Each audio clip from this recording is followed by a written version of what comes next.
I've been playing the Etheria Restart Beta for the last 10 days. Has it been worth my time? To be honest, it's been pretty good. I've played since day one, and I've played a fair amount. I'm only level 38 because I have not been focusing really on leveling and the grind. To me, the key benefits have been definitely pulling without regret. I've had no issues with pulling. Pretty much every single one of my gems has gone towards pulling, and because of that, I've had a bunch of different characters to mess around with, and I've been able to build them all without worrying of wasting resources on the wrong character or making any mistakes. I've been able to learn a lot, and especially learn a lot about the bosses, which will help me on release date, which is great. Now, what have been the key things I've enjoyed about the game as a whole? Well, I really enjoy the way damage types is being forced. It makes building teams really fun. You cannot just run the same DPS, the same 4 characters into everything unless they are light or dark. And even then, there are some certain places where you might not necessarily want them. The gear grind itself has been okay. It's been fun. Every boss is different. Every boss requires different strategies, which require you to use and build different members. There are plenty of future sets, which I'm also really excited to get to, because the endgame grind I was not able to obviously reach. But if we look over here at modules, for example, the endgame grind, once you get into Hell and especially later on into Inferno, very late game, there's a ton of sets you don't have access to in the early game. Certain sets like the Plague, Fury, Keen Eye are very interesting and seem very, very fun for the late game, especially once we can start building 2 to 3 sets on a character, which is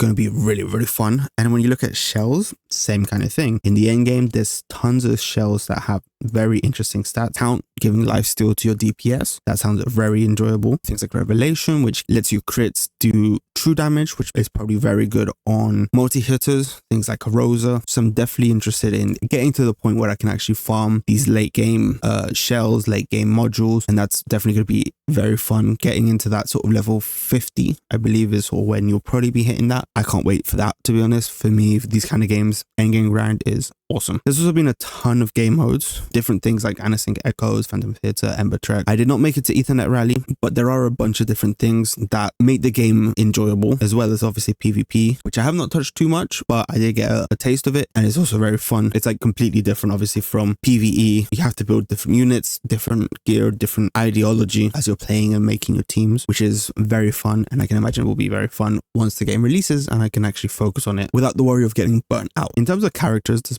plenty of good characters. A few of the good characters I've enjoyed playing with have definitely been Leon, Doki Doki, Rosa, Valerian, Marvel, Dina, Kraken, and the Sonya are really good. A few of the characters I didn't really enjoy were Grey. I found him quite squishy for me. Freya is an interesting one. King Remocha. I'm not saying I didn't like her, but I'm not saying I liked her. Now, once the game launches, there's plenty of bosses which you will be wanting to focus on. The main two, of course, are the ones you have access to, which is Tormaton and Doki Doki. Doki Doki is great for your supports, having your speed sets, which is a pretty general set where you run on most of your supports, even your sustain early game. Focusing on this is pretty good. I think I would recommend focusing on your Tormaton. As soon as you get all your sets, at least a set on your supports, jumping over to Tormaton to farm your DPS sets. Now, Tormaton has your attack set, which will let you build your DPS, and that will help you like progress a good amount. Now, for particular bosses, you do need different characters. There's plenty of characters I think are really worth building and using. One of those, of course, is being Leon. Leon is very good for Tormaton, which will help you get your DPS sets in check. If you don't have a DPS for Doki Doki, Remocha has been a pretty good pick for me, or if you end up getting with something like a Rosa, she too can work. Rosa is very much like a Grey, but an SSR version, has a very good 30% crit buff, 30% slow, and a multi-hit, which also does some turn reduction on the enemy, which is very nice, as well as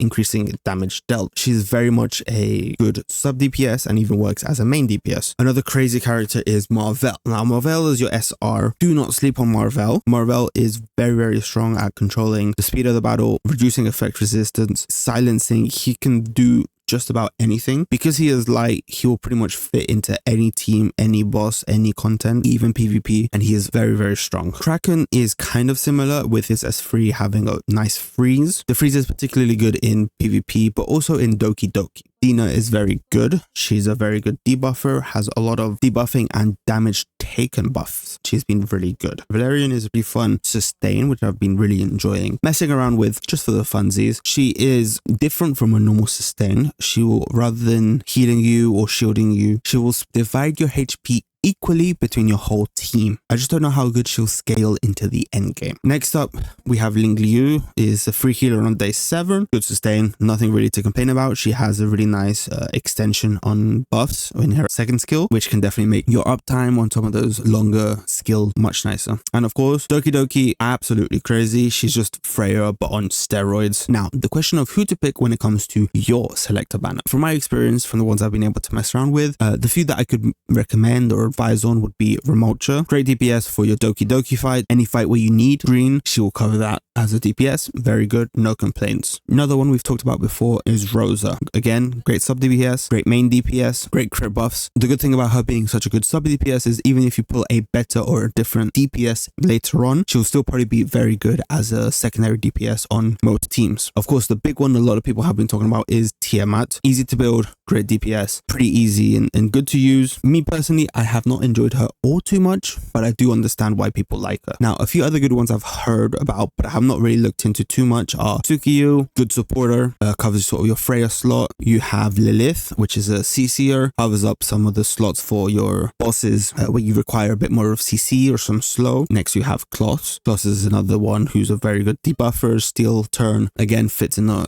handful of bosses. And of course, you have Hellkid. Hellkid is a shielder, sustain, covers up your sort of your free healer slot, but I've heard that he can be very, very strong and pretty much carry you through most content. Of course, a lot of your picks would also depend on who you end up pulling on your standard banner, who you end up pulling from the light dark units, especially if you end up picking like a Messiah, you probably covered on DPSs and won't worry too much about anything. You pull a Doki, you might not need Freya. It will be really flexible depending on what you pull. Have there been any main tips I've learned? Well, the few things I've learned, which I'm going to be putting into practice on release, is to use gems on reset in the first few days or week will definitely help you to boost yourself over to level 40, level 50, and that will help you really just get off the ground running, be able to start farming the end game content, not waste time in that early to mid game where you're going to be really just, farming nothing. Pushing yourself past that point will help you to start farming the things that are actually worthwhile wasting your stamina on and will help you to progress into that end game. There's a ton of early game pulls, early game gens, so don't be worried about spending them on resets, but also maybe save them up.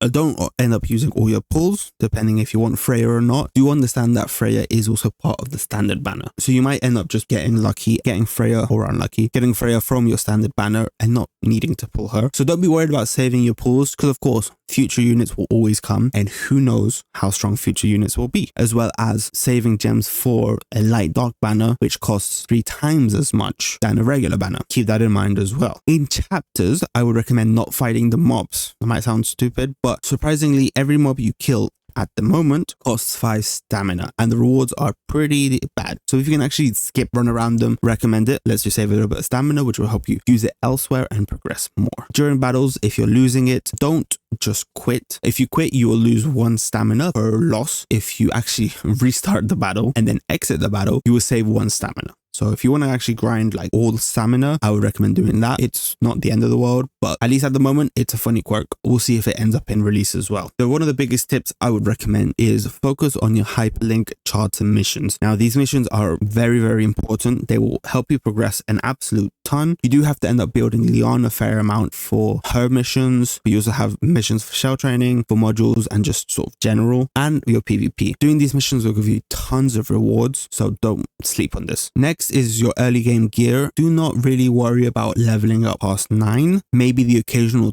12 is more than enough to sort of battle most contents. Most of them I support, so I'm running a mix of level 9 and level 15 just because I wanted to level them up for fun. Level 9 is sort of more than enough for most content. Once you start getting later in, you can maybe level up 12 just to get you enough stats to beat and unlocking the next level past your epics. Once you get into outstanding and beyond is probably when you can start looking at leveling up further. Last tip would be in terms of your star ratings. Star ratings are very expensive, especially once you start getting into the 6 stars. It costs a ton. So I would really recommend not worrying about 6 starring anyone except your main DPSs. 4 to 5 stars is pretty much enough for most content at the moment on your supports and your sustains. I have everyone at a 5-star and max level because that's all what I wanted to do in this one, and a 6-starred Leon just for the missions. That has been more than enough for what I've been doing and carry you through most of the content. All in all, this has been sort of my overview of the current beta. It has been very fun. I know it's ending probably today by the time you guys are watching this. So unfortunately, like, you know, the stuff I've been saying isn't going to apply too much to you guys until release, which should be on the 5th of May. I'm very excited for the release. It's going to be very fun. I've got a bit of time to sort of think and see if anyone else catches my eye, but we'll see. That's been my overview of the